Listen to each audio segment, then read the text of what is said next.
Hello, explorers, and welcome to Q&A episode number 25 of Unbroken. I'm your host, Alexandra Amore. And so today I want to talk about what we're comforting ourselves from, or escaping from when we have an unwanted habit like overeating.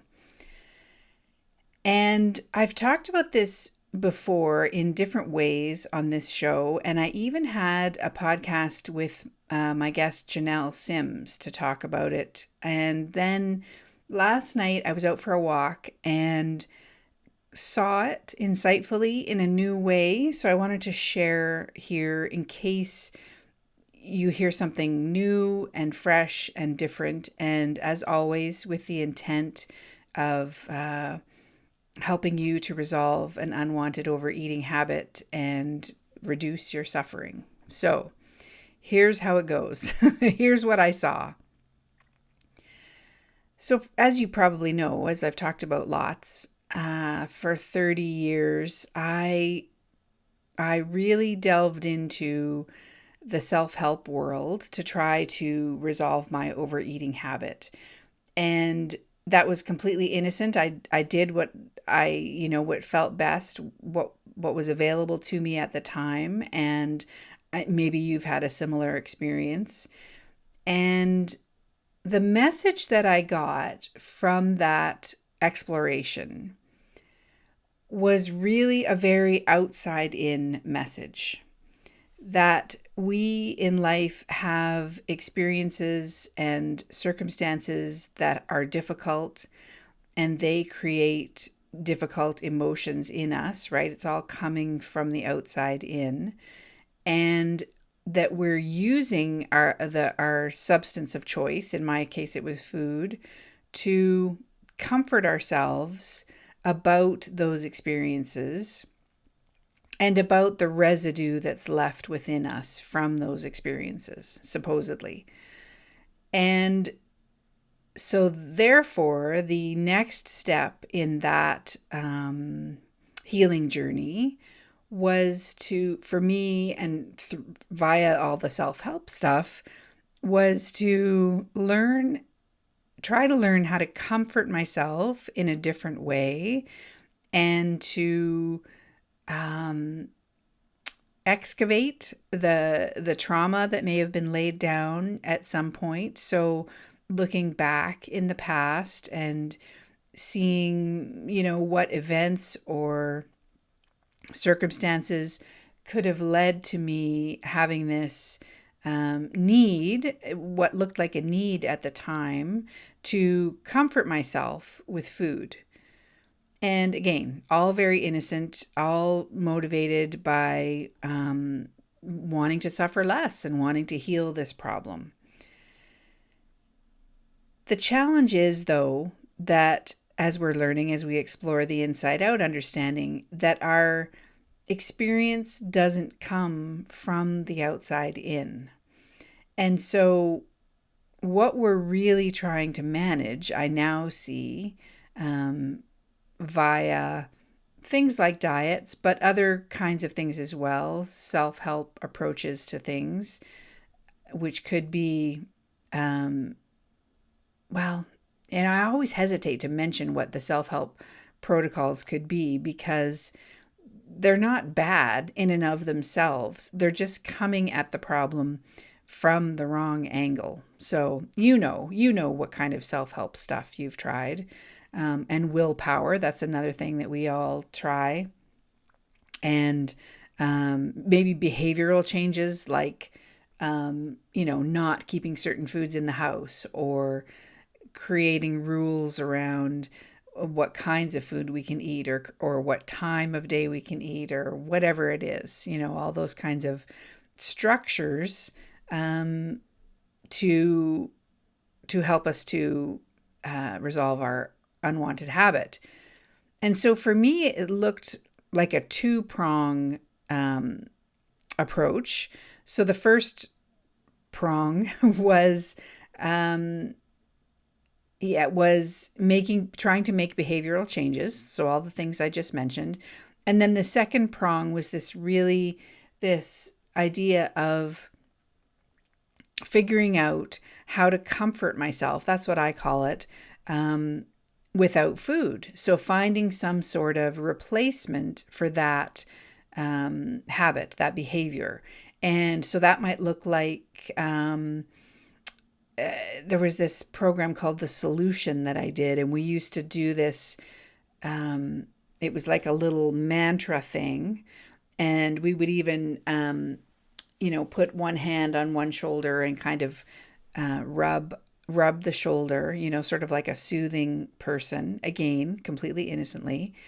And so those were the two prongs, sort of the changing the environment and the behavior, and then changing the trying to find a different way to comfort myself. So I hope that you can relate to some of that or see some of what you've been experiencing in that. Because then when I came across this three principles understanding, what I've come to see and what I saw freshly last night was that all of that I was doing in the past really does go from the outside in, and that what we're really trying to what I was really trying to comfort myself about was actually on the inside. It was simply my thinking. And, until we see this insightfully, it can be a little bit difficult to see. So I'll try to explain it as clearly as I can to be helpful to you. And then if it's not resonating, if it's not making a lot of sense, that's okay, because within you there is infinite wisdom and resilience, and eventually something's going to, the penny is going to insightfully drop with you. And of course, it's not just one penny, it's a cascading series of insights, like I like to say, copying that phrase from Dr. Amy Johnson. So yeah, just hold what I'm about to say really lightly and know that your wisdom will speak to you in a way that makes sense to you when the time is right. The more that you explore this understanding. So what I see now is that what I was really doing was using food to comfort myself, to soothe myself about my thoughts. That's really where the problem lay. In other words, I didn't need to manage my circumstances or change my circumstances or dig into the past and relive things that had happened. That I didn't actually need comforting from anything. That comfort and soothing and peace of mind are there, available within us at all times. And where we get, I was going to say confused, but that's not really true. What we don't see until we see it is that well-being exists, and it's perpetual, it's innate, it's infinite, it's a deep well of peace and understanding within us at all times. It's what we're made of. So there's no comfort that needs to be had. There's no soothing that needs to be had, because it's already there. It's already available to us at all times. And so going back to my earlier 30-year self-help strategy, it was, as people often say, it's kind of like a game of whack-a-mole when we're trying to fix these things from the outside in, because it does feel like, it did feel like to me, I would sort of get practiced at a behavior that I felt would help me with my overeating habit.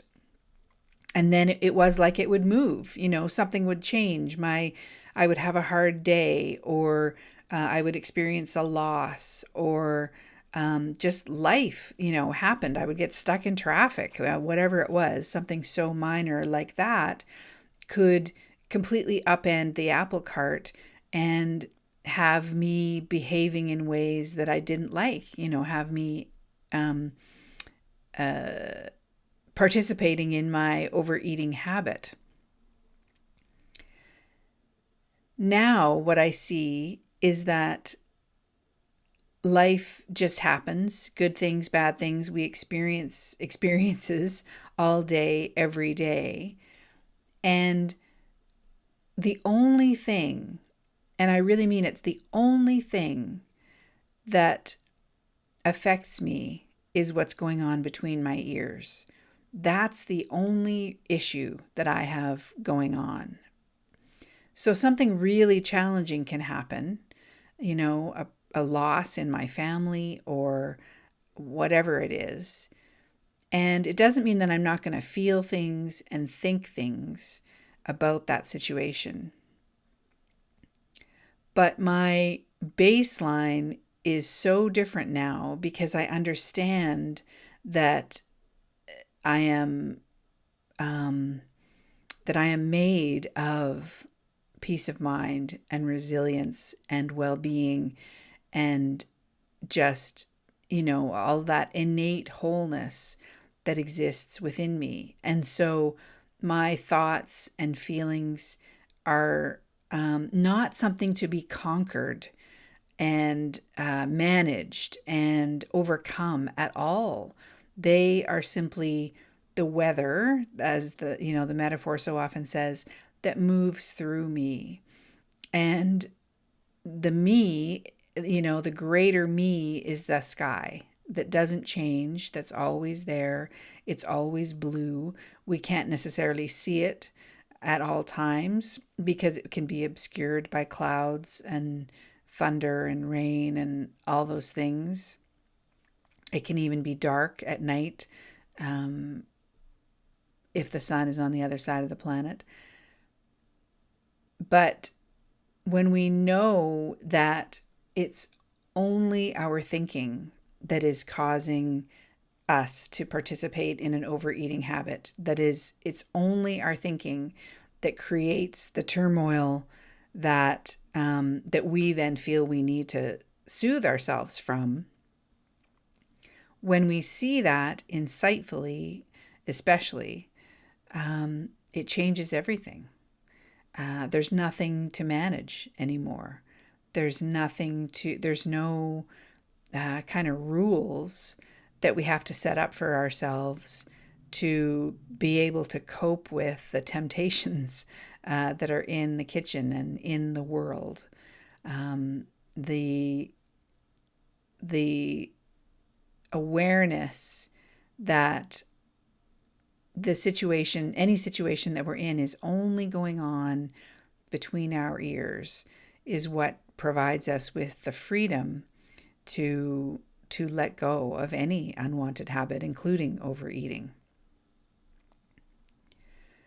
So that's what I saw freshly last night. And it's so interesting about insight. I have found anyway, I see the same thing almost over and over again, just at a deeper and deeper level. Like I'm experiencing more and more awareness of what's really going on and what my true nature is, and how thinking works, how thought works, and how my thinking affects my life and my experience of life, and how understanding that makes everything so much easier and so much better, and has enabled me to let go of my overeating habit, which is such a relief after 3 decades.